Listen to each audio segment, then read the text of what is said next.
En la pericarditis aguda, que suele ser de origen idiopático, vírico, se asume por infecciones víricas, el dolor es relevante, aunque es variable. Hay personas que tienen un dolor muy intenso y otras que tienen un dolor leve. Es muy variable de persona a persona.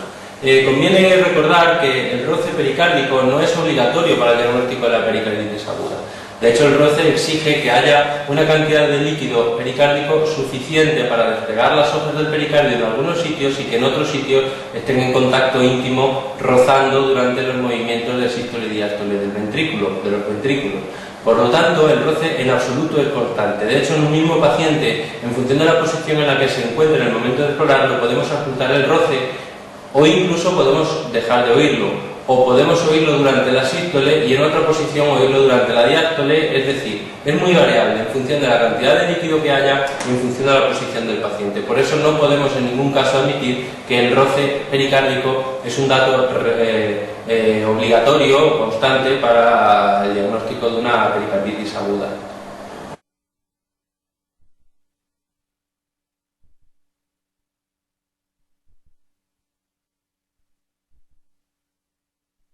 Desde el punto de vista clínico, el dato más importante para el diagnóstico de la pericarditis aguda, aparte de la clínica compatible y el dolor típico, que os recuerdo que se irradia a la zona del trapecio en lugar de a la zona del brazo izquierdo, como pasa con el dolor anginoso, y que además es un dolor que habitualmente mejora con el paciente al incorporarse hacia adelante y que empeora con el decúbito supino y aumenta con el movimiento respiratorio. Es un dolor pleuropericárdico más que pericárdico. Por este motivo, aparte del dolor, hace falta una confirmación con alguna otra prueba diagnóstica. Y la prueba de elección para confirmar el diagnóstico es el electrocardiograma, en el que, como veis en el esquema, existen una serie de datos que lo diferencian del electrocardiograma típico de infarto de miocardio, entidad con la que no es difícil confundirlo, puesto que también hay ascenso del segmento ST y también hay un dolor torácico. Desde el punto de vista del segmento ST, la elevación es diferente, la pericarditis es en silla de montar y en el infarto se define clásicamente el lomo de delfín. Desde el punto de vista del segmento PR hay un dato que es muy específico, aunque poco sensible, de pericarditis, que es el descenso del PR. Es muy raro que en un infarto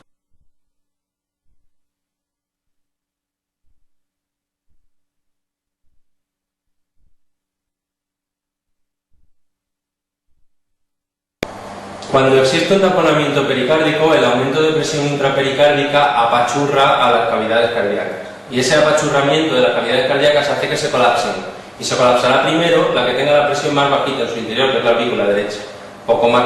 alta la presión, se colapsa la aurícula izquierda. Un poco más alta también se colapsará el ventrículo derecho, sobre todo en diástole, que es cuando tiene la presión más baja en su interior, que es parecida a la presión auricular. Es raro que el ventrículo izquierdo se colapse en diástole porque tiene una pared mucho más gorda, pero si la presión intrapericárdica sube lo suficiente, también se apachurrará. Y este compromiso diastólico que produce el taponamiento va a dar lugar a una activación de una serie de sustancias, de liberación de adrenalina y de activación de la estradiol, angiotensina, aldosterona y demás, que van a tratar de compensar el defecto de perfusión tisular que supone el compromiso diastólico que tiene el paciente que está taponado. De esta forma, un paciente con un taponamiento clínico tiene que presentar obligatoriamente datos de compromiso hemodinámico, es decir, tiene que presentar taquicardia, tiene que presentar oliguria por hipoperfusión renal e hipotensión. Sin embargo, un paciente que tenga una gran cantidad de líquido pericárdico pero que no tenga datos de compromiso hemodinámico clínico relevantes, podríamos decir que tiene un taponamiento ecográfico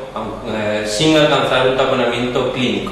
Quiero decir con esto que el mero hallazgo de colapso en las cavidades derechas, por ejemplo, un poquito de apachurramiento de la aurícula derecha en una ecografía en un paciente con mucho líquido pericárdico, no justifica una actuación urgente con pericardiocentesis sobre este paciente, porque la pericardiocentesis o la ventana pericárdica, que es el tratamiento de elección para el drenaje de ese líquido, realmente son procedimientos que tienen riesgo, no están exentos de riesgo. Luego, probablemente solo están indicados de forma urgente en aquellos casos en los que el taponamiento no solo tiene compromiso a nivel de los datos ecográficos, sino también a nivel de datos clínicos. El pulso paradójico en absoluto es patognomónico del taponamiento, puesto que puede aparecer en cualquier circunstancia que tenga un compromiso en la diástole del ventrículo derecho, como es el taponamiento, típicamente, aunque también aparece en la pericarditis constrictiva, en la embolia del pulmón, en la miocardiopatía restrictiva con afectación de ventrículo derecho, en un paciente que tenga, por ejemplo, una hipertrofia ventricular derecha marcada porque tiene un cor pulmonar secundario a una bronquitis crónica, etc.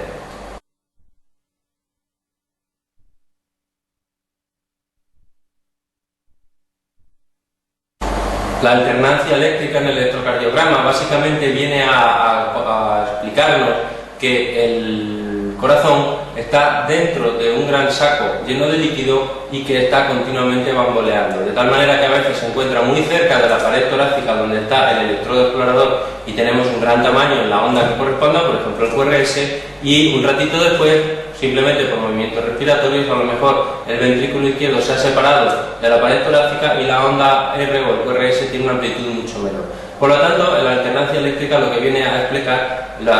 expresar básicamente es la presencia de una gran cantidad de líquido pericárdico, pero en ningún momento nos habla sobre cómo es la tolerancia hemodinámica a dicha cantidad de líquido. De hecho, hay personas que tienen una entidad que se llama derrame pericárdico crónico idiopático, en la que a veces hay grandes volúmenes de líquido pericárdico y sin embargo el funcionamiento del corazón no está en absoluto comprometido porque ha habido una adaptación progresiva a ese incremento de volumen de líquido pericárdico.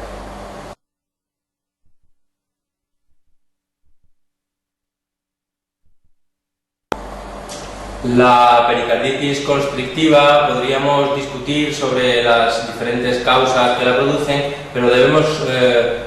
reconocer que lo más frecuente es que nos quedemos sin saber cuál ha sido el origen. Realmente, en las que sí que conocemos el origen, la más frecuente es la enfermedad tuberculosa con la afectación del pericardio, y una forma que no es infrecuente de pericarditis constrictiva es la pericarditis aguda, vírica, la pericarditis de buen pronóstico, que generalmente con tratamiento antiinflamatorio se soluciona.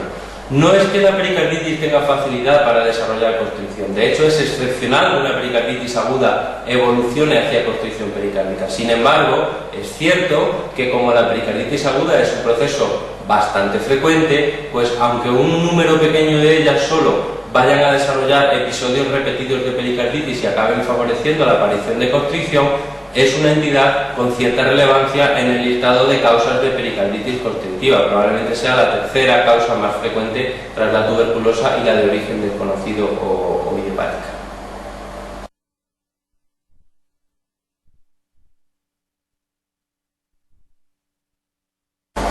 De hecho, lo que viene a expresar esta pregunta es un dato clínico muy interesante. En cardiología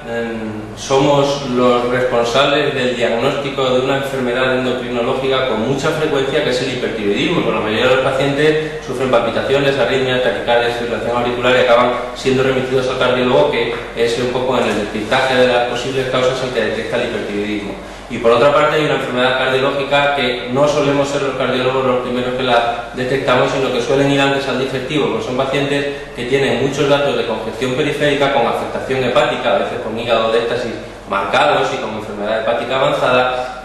Por eso le suelen evaluar los médicos de digestivo, y en su evaluación es cuando se sospecha la afectación cardíaca de origen y remitirlos a las consultas de cardiología, y esta es la pericarditis constrictiva.